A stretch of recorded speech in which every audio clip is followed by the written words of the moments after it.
आपने stock market में कभी कोई इमोशनल डिसीजन लेकर गलती की है?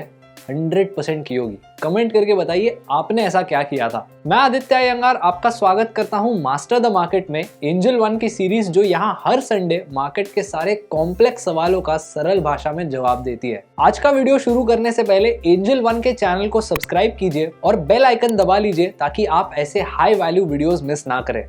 स्टॉक मार्केट में स्मार्टली इन्वेस्ट करना तो आप सीख जाओगे, टेक्निकल फैक्टर्स पढ़ना सीख जाओगे, रिसर्च कैसे करते हैं वो भी सीख जाओगे, लेकिन एक चीज करना बहुत मुश्किल होती है, दैट इज स्टॉक मार्केट में अपने इमोशंस को कंट्रोल करना। मार्केट में अक्सर इमोशंस को साइड में रख के इन्वेस्ट करने पर ही हमें रिजल्ट्स दिखते हैं, लेकिन अक्सर होता यह है कि हम इमोशंस को साइड में नहीं रख पाते और कुछ बिहेवियरल बायसेस का शिकार बन जाते हैं। तो आइए आज के वीडियो में और भी ऐसे बिहेवियरल फ्लॉज को डिस्कस करेंगे ताकि हम और भी ज्यादा सेल्फ अवेयर हो सके। यहाँ पर सबसे बड़ी चीज जो हर एक इन्वेस्टर करता है, मैंने भी की है, इसको बोलते हैं डिस्पोजिशन इफेक्ट। ये होता है लॉस अवर्जन की वजह से। लॉस अवर्जन का मतलब सिंपल है, 100 रुपए कमाने से आपको जो खुशी मिलती है उससे कई गुना ज्यादा आपको दुख मिलता है जब आप 100 रुपए खो देते हो। इसलिए जब आपके पोर्टफोलियो में कुछ विनर्स और लूजर्स होते हैं, आप विनर्स को बेच देते हो प्रॉफिट बुक करने, लेकिन आप अपने लूजर्स को वैसे ही चलने देते हो। कई बार ऐसा होता है कि आप लूजर्स को और भी ज्यादा खरीदते हो अपने एवरेज प्राइस को नीचे लाने, क्योंकि यहाँ पर आपका दिमाग आपसे कहता है कि थोड़ी और देर रुक जाते हैं, शायद रिकवर कर लेगा, वापस प्रॉफिट बना लेंगे। देखिए, ऐसा करना बिल्कुल अच्छा नहीं होता, बिकॉज नंबर 1, आप अपने विनर्स को बेच के लूजर्स को क्यों खरीदना चाहोगे, एंड नंबर 2, आपने ये चीज याद रखनी है कि आपने एक स्टॉक खरीदा था कुछ स्पेसिफिक रीजंस को दिमाग में रख के। रीजंस जैसे उस अंडरलाइंग बिजनेस का ग्रोथ, उस बिजनेस का आने वाला फ्यूचर, उसकी इंडस्ट्री पोजीशन। पॉइंट इज यहाँ पे आपको इमोशन के बेसिस पे डिसीजन नहीं लेना, बल्कि अपनी रिसर्च के बेसिस पे लेना है।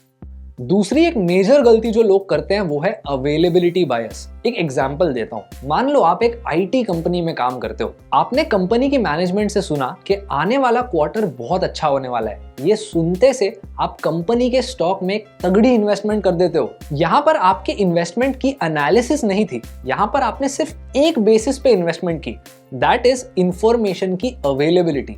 आपको आसानी से इंफॉर्मेशन मिल गई कि आने वाला क्वार्टर अच्छा होने वाला है, उसी के साथ आप उस सेम कंपनी में काम करते हो, तो आपको ऐसा लगता है कि यार यहाँ पे मैं काम करता हूँ, मैं देखता हूँ कि इतना काम स्मूथली हो रहा है, तो ये कंपनी अच्छी होगी। अवेलेबिलिटी बायस का मतलब होता है कि हमारे लिए जो इंफॉर्मेशन आसानी से अवेलेबल होती है, हम उसको ज्यादा इंपॉर्टेंस देते हैं।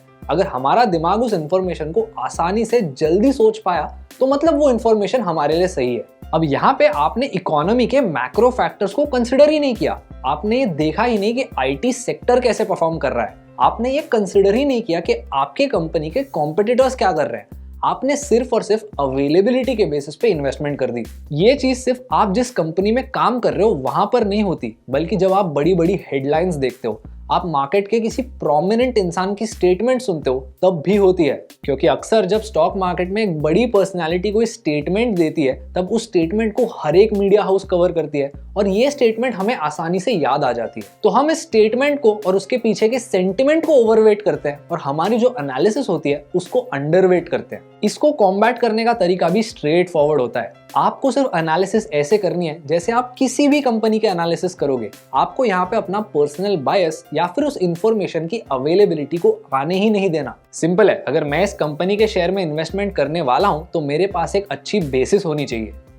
अब आते हैं अगले बिहेवियरल बायस पे, जो है हर्डिंग। ये मेरा फेवरेट है क्योंकि मैंने अपने बहुत से दोस्तों को ये करते हुए देखा है। आप मंडे को सुबह उठते हो, देखते हो मार्केट आज ऊपर है, ट्यूसडे को भी मार्केट ऊपर है, ऐसे देखते देखते फ्राइडे तक हर दिन मार्केट कंसिस्टेंटली ऊपर ही जाता है और यहाँ पे कोई स्पेसिफिक फैक्टर नहीं है। मैक्रो इकोनॉमी में कोई मेजर एक्सपेक्टेशंस नहीं आए, आरबीआई ने कोई मेजर एक्शन नहीं ली, किसी सेक्टर को लेके भी सेंटिमेंट पॉजिटिव या नेगेटिव नहीं है। बेसिकली बिना किसी रीजन एक रैली हो रही है। ये देखकर आपका दिमाग आपको बोलेगा यार मार्केट ऊपर क्यों जा रहा है, मुझे समझ नहीं आ रहा, लेकिन हमको मिस नहीं करना। अगर हर एक बंदा प्रॉफिट बना रहा है, हमने भी बनाना चाहिए। तो बिना किसी बेसिस, बिना किसी रीजन, सिर्फ और सिर्फ फोमो में आके आप इन्वेस्ट कर देते हो। इसी बिहेवियर में एक और बायस छुपा होता है जिसको हम रीसेंसी बायस बोलते हैं। यानी कि जो सारी इंफॉर्मेशन हमको रीसेंट पास्ट में दिखती है, हम उसको ज्यादा सीरियसली लेते हैं। इसी टेंडेंसी की वजह से मार्केट में बड़ी बड़ी रैलीज और बड़े बड़े सेल ऑफ्स भी आते हैं। यानी इन्वेस्टर्स एक साथ एक पर्टिकुलर पॉइंट पे इरैशनल बिहेवियर दिखाते हैं जब मार्केट बहुत ही ज्यादा ओवरवैल्यूड हो जाता है या बहुत ही ज्यादा ओवरसोल्ड हो जाता है। इसको अवॉइड करने का सबसे बेस्ट तरीका है कि जैसे ही आपको फोमो फील होगा मार्केट से बाहर आ जाओ, क्योंकि यहाँ पर आपने एक मेजर चीज रियलाइज करनी है कि मार्केट यहाँ पे 100 से भी ज्यादा सालों से टिका हुआ है। मार्केट कहीं नहीं जाने वाला, अपॉर्चुनिटीज आती रहेंगी। लेकिन अगर आपको एक अपॉर्चुनिटी दिख रही है और उसके पीछे कोई स्पेसिफिक रीजन नहीं है तो it's better to not take a decision. Next आते हैं एंकरिंग की तरफ। यहाँ पर आपको एक पीस ऑफ इंफॉर्मेशन मिलती है और आप उसको पकड़ के बैठ जाते हो। आपको एक पर्सनल एग्जांपल देता हूँ। मैं एक कंपनी को एनालाइज कर रहा था और मैं एक फाइनेंशियल वेबसाइट पर उसके रिसर्च रिपोर्ट्स एक्सेस कर रहा था। ये एक ऐसी वेबसाइट थी जहां पर अलग अलग रिसर्च इंस्टीट्यूशन से रिपोर्ट्स पब्लिश थे।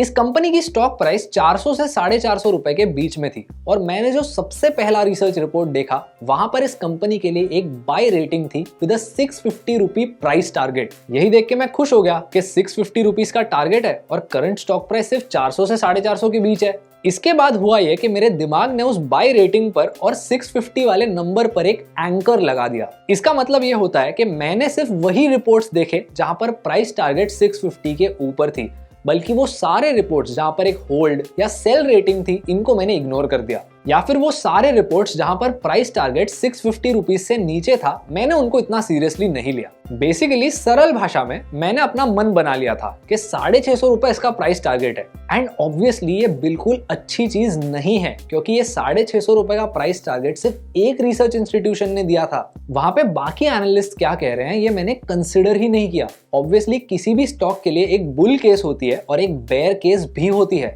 इस बायस को अवॉइड करने का सबसे बेस्ट तरीका ये होता है कि आप हर एक पर्सपेक्टिव को उतना ही सीरियसली लें। अगर आप एक बाय रेटिंग पे फोकस कर रहे हो उसको पढ़ लो, लेकिन उसी के बाद सेल रेटिंग को भी पढ़ना, क्योंकि अगर इस कंपनी को कुछ एनालिस्ट ने सेल रेटिंग दी है तो ऑब्वियसली उस रेटिंग के पीछे इन एनालिस्ट की रिसर्च होगी और उस रिसर्च में आपको कुछ वाइटल पीसेस ऑफ इंफॉर्मेशन मिलेंगे जो आपको इस कंपनी के बारे में नेगेटिव पॉइंट्स बताएंगे। एनीवे, आप इन सारे केसेस में किस बायस का शिकार बन चुके हो ये आप कमेंट करके बताइए। और अगर आपने इस वीडियो से कुछ नया सीखा तो इसको लाइक कीजिए और एंजल वन के यूट्यूब चैनल को सब्सक्राइब कीजिए। बेल आइकन दबा लीजिए ताकि आप ऐसे हाई वैल्यू वीडियोस मिस ना करें। मैं आपको मिलूंगा अगले संडे।